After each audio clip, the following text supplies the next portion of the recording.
وَإِذَا جَاءَتْهُمْ آيَةٌ قَالُوا لَن نُّؤْمِنَ حَتَّى نُؤْتَىٰ مِثْلَ مَا أُوتِيَ رُسُلُ اللَّهِ اللَّهُ أَعْلَمُ حَيْثُ يَجْعَلُ رِسَالَتَهُ سَيُصِيبُ الَّذِينَ أَجْرَمُوا صَغَارٌ عِندَ اللَّهِ وَعَذَابٌ شَدِيدٌ بِمَا كَانُوا يَمْكُرُونَ۔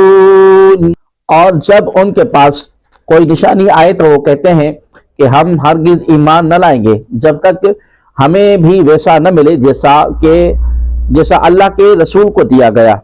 اللہ اسے خوب جانتا ہے جہاں وہ اپنی رسالت رکھے۔ ان قریب مجرموں کو ان کے مکر و فریب کے بدلے میں اللہ تبارک و تعالی کے ہاں ذلت اور شدید عذاب پہنچے گا۔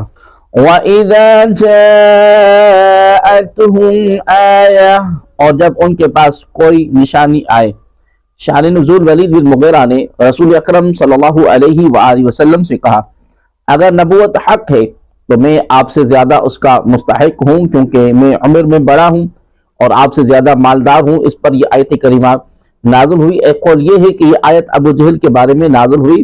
ابو جہل نے کہا کہ ہم نے عبد مناف کی اولاد سے سرداری میں مزاحمت کی، اور اب وہ کہتے ہیں کہ ہم ایک نبی ہیں جس کی طرف وحی نازل ہوتی ہے۔ اللہ کی قسم ہم اس پر ایمان لائیں گے، نہ کبھی اس کی پیروی کریں گے، یہاں تک کہ ہمارے پاس بھی ویسے ہی وحی آئے جیسے اس کے پاس آتی ہے۔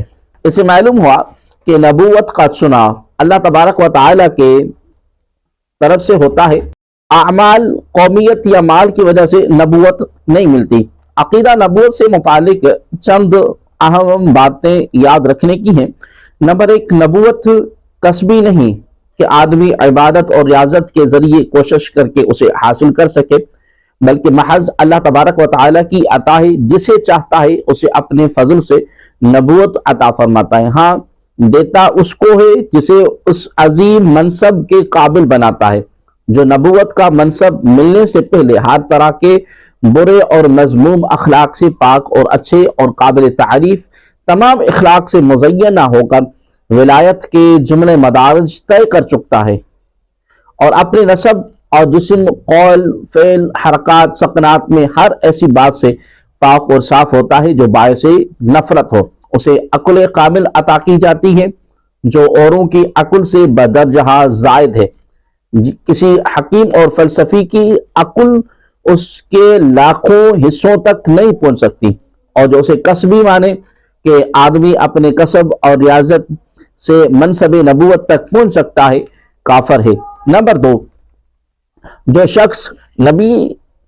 شخص نبی سے نبوت کا زوال ممکن مانے وہ کافر ہے۔ نمبر 3، نبی کا معصوم ہونا ضروری ہے، اور یہ عصمت نبی اور فرشتے کا خاصہ ہے کہ نبی اور فرشتے کے سوا کوئی معصوم نہیں۔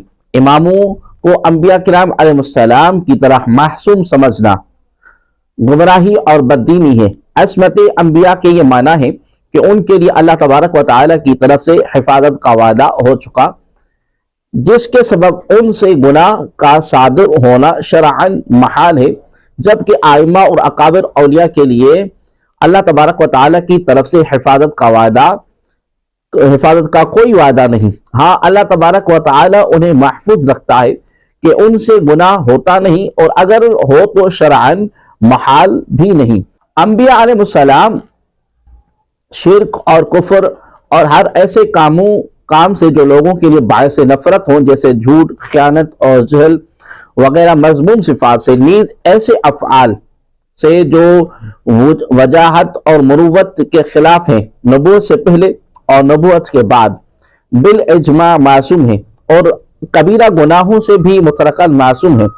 اور حق یہ ہے کہ جان بوجھ کر صغیرہ گناہ کرنے سے بھی نبوت سے پہلے اور نبوت کے بعد معصوم ہیں۔ مزید تفصیل کے لیے بہار شریعت جلد نمبر 1 پہلے حصے کا مطالعہ کیجیے۔